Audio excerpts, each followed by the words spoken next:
On June the 5th, 1944, General George S. Patton addressed 15,000 American troops assembled on the English Channel. Most of them were young.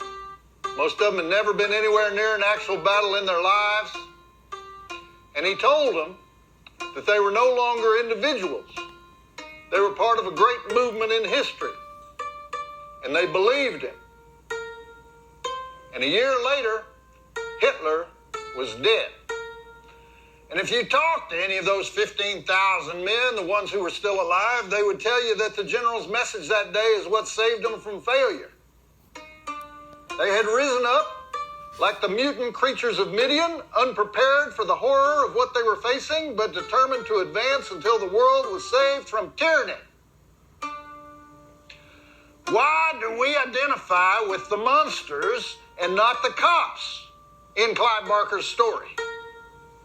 Why do we call ourselves mutants instead of soldiers? Why do we hate the bullies and the bigots of the world even when the victims of the bullies are our own enemies? You all know the answer to that.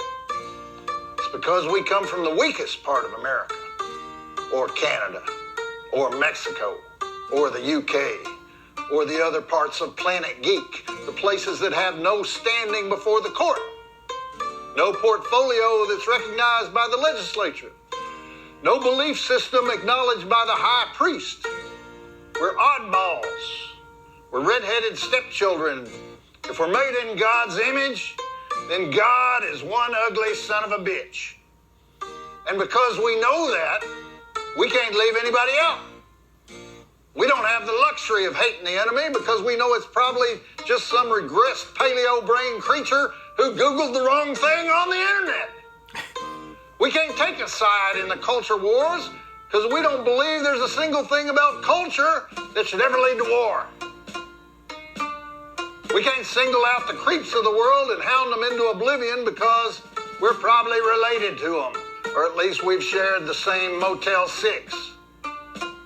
A mutant realizes he's not alone. He is never alone. He can't be alone. That every time he assumes he's powerful enough to be truly independent, he gets whacked upside the head by the realization he's supported by thousands of people who don't even know his name, but protect him from his own mistakes and his own worst instincts and his own actions that make him deserving of being hounded into oblivion. People who practice the same religion of forbearance and forgiveness and acceptance and love. That's why we win and will continue to win. And I will be proud to lead this ragtag group of outcasts and misfits and losers anytime, anywhere. That is all.